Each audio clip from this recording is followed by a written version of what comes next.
बिस्मिल्लाहिर्रहमानिर्रहीम। अस्सलाम वालेकुम स्टूडेंट्स मैं ख़ान तारिक महमूद खिलजी आपके सामने आज मैट्रिसेस का एक नया टॉपिक लेके आया हूँ।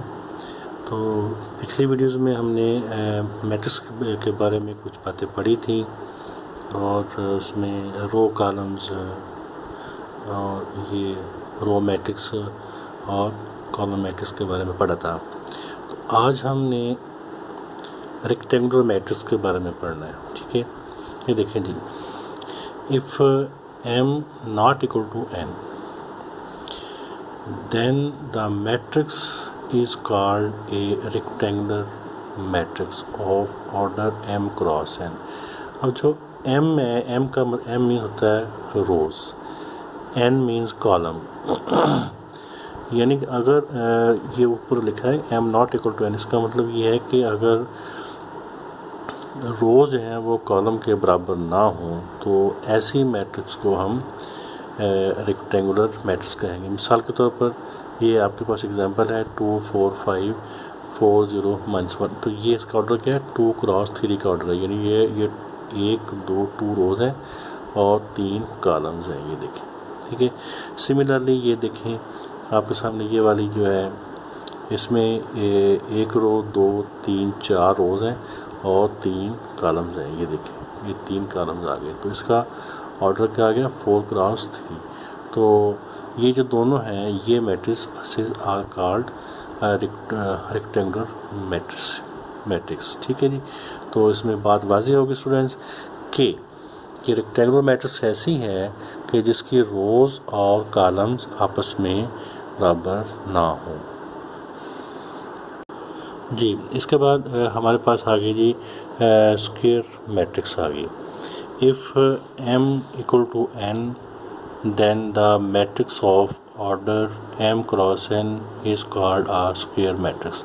अब इसमें देखें m, जैसे मैंने पहले आपको बताया था कि m मीन्स होता है रोज़, ठीक है, और n मीन्स कॉलम्स। तो इसका मतलब ये है कि उसके रोज़ और कॉलम्स वो बराबर हों। तो जैसे देखें, इसकी एग्जांपल देख लें, ये 0 है। ठीक है, तो 0 चूँकि इसमें ये एक ही रो है, एक ही कॉलम है। ठीक है, 1 क्रॉस 1। ठीक है, इसका फिर ऑर्डर क्या आ जाएगा, 1 क्रॉस 1। सिमिलरली ये 2 क्रॉस 2 आ गया, तो ये 3 क्रॉस 3 आ गया। अब ये देखें, इसमें 2 रोज़ और दो कॉलम्स आ गए। ठीक है, तो ये मतलब क्या है, तो कि 2 ही रोज़ हैं और 2 ही कॉलम है। तो इसका मतलब ये इस पे डेफिनेशन जो फिट आ गई कि m इक्वल टू n हो गया। सिमिलरली ये देखें, इसमें 1 2 3 रोज़ हैं और 3 ही कॉलम है, तो इसमें भी m इक्वल टू n आ गया। तो ये जो these matrix are called square matrices. Okay, अच्छा जी। तो ये आगे हमारे पास जी डायगोनल मैट्रिक्स। तो इसके लिए जो डेफिनेशन है, some elements of the principal diagonal of a मतलब मैट्रिक्स है, may be 0 but not all. ठीक है, इसका मतलब ये है कि सारे एलिमेंट्स ए मैट्रिक्स जो है उसके जो सारे एलिमेंट्स 0 नहीं होंगे, लेकिन जो उसके ख़ास जो प्रिंसिपल जो एलिमेंट है वो वैल्यूज़ होंगी और बाकी सारे 0 होंगे। Then the matrix A is called a diagonal matrix.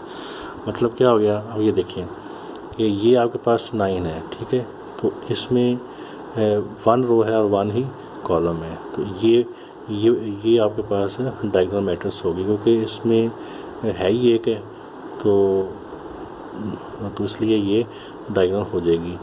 तो इधर ये देखें, ये इसमें 1 0 0 0 2 0 0 0 5 और ये जो इस तरह आ रही है, ये देखें एलिमेंट्स आ रहे हैं, तो ये प्रिंसिपल वैल्यूज़ हैं। ठीक है, और बाकी सारे 0 हैं। तो ये बात उसने कही है कि some elements of the principal diagonal of A may be 0 but not all. तो आर डायगोनल मैट्रिक्स, यानी इसका मतलब क्या है कि जो ये वाले आपके जो एलिमेंट्स हैं प्रिंसिपल डायगोनल्स हैं, ये प्रिंसिपल ये वाले, तो ये ज़ीरो है लेकिन सारे नहीं होंगे, ठीक है, तो इसलिए इनको हम डायगोनल मैट्रिक्स कहेंगे। अच्छा ये आगे जी हमारे पास scalar matrix, let A equal to A I J. अब ये जो ए आई जे, इसका मतलब ये है कि जो ए एलिमेंट्स हैं, तो ए आई जे का मतलब होता है आई रो है और जे का मतलब होता है कॉलम। मतलब क्या है कि ये जो ए ना वो एलिमेंट का नाम है और ये मैट्रिक्स है कैपिटल ए, उसमें ये उसके एलिमेंट्स हैं, उसमें आई रोज़ हैं और जे कॉलम्स हैं। इसका मतलब ये है be are square matrix of order n, ठीक है। अब स्क्वायर मैट्रिक्स में चूँकि उसके कॉलम भी वही होते हैं, रोज़ भी वही होते हैं, तो इसलिए उसका ऑर्डर उन्होंने एक ही हम लिखते हैं। मिसाल के तौर पर स्क्वायर मैट्रिक्स में है ना कि रोज़ और कॉलम्स बराबर होते हैं, जैसे कि हमने पीछे पढ़ा है कि एम इक्वल टू एन, ठीक है। तो उसका मतलब है अगर रोज़ 2 हैं तो उसके कॉलम भी 2 ही होंगे, ठीक है। तो इसलिए वो हम उसको एन से ही ज़ाहिर करेंगे क्योंकि दोनों का चूँकि ऑर्डर सेम होता है। If a I j equal to 0 and a I j equal to k, अब वो देखो वो कहता है कि कुछ एलिमेंट्स हैं वो 0 हैं और कुछ जो के बराबर है, के कोई वैल्यू का नाम है, then the matrix A is called a scalar matrix of order n. देखिए मिसाल देख लें, अब ये जो 5 है ये ए आई जे है, 0 ए आई जे, ये भी ए आई जे, यानी इस तरह उन्होंने फ़र्ज़ किया था। अब यहाँ पे हमने फिगर लिख दिए तो 5005। अब ये देखें ये जो चीज़ ये वाली ये क्या, ये के है, ये 5 ठीक है ना। तो यानी इनके अलावा जो है वो बाकी दोनों 0 हैं, ठीक है। इसका ऑर्डर 2 क्लास 2 का है। सिमिलरली ये देखें ये B0 बी B0 बी, ठीक है। बाकी सारे वो 0 है लेकिन ये जो डायगोनल है वो B है, तो इसका ऑर्डर भी सेम है 3 है। तो ये जो दोनों हैं ये स्केलर मैट्रिसेस कहलाएंगे, ठीक है स्टूडेंट्स। जी अब आ गया यूनिट मैट्रिक्स और आइडेंटिटी मैट्रिक्स, यानी यूनिट मैट्रिक्स को हम आइडेंटिटी मैट्रिक्स भी कहते हैं, ठीक है। जैसे कि यूनिट नाम से ज़ाहिर है कि वो ए को कहते हैं या आइडेंटिटी भी ए को कहते हैं, ठीक है। इसके लिए डेफिनेशन देखें, if A be a square matrix of order n, वही जो बात हमने पीछे पढ़ी थी कि स्क्वायर मैट्रिक्स होता है उसका ऑर्डर एक ही होता है। If a I j equal to 0 and a I j equal to 1, यानी उसमें कुछ जो एलिमेंट्स हैं वो 0 हैं और वो कुछ एलिमेंट्स वो 1 हैं जो डायगोनल में होंगे, then the matrix A is called a unit matrix और identity matrix of order N.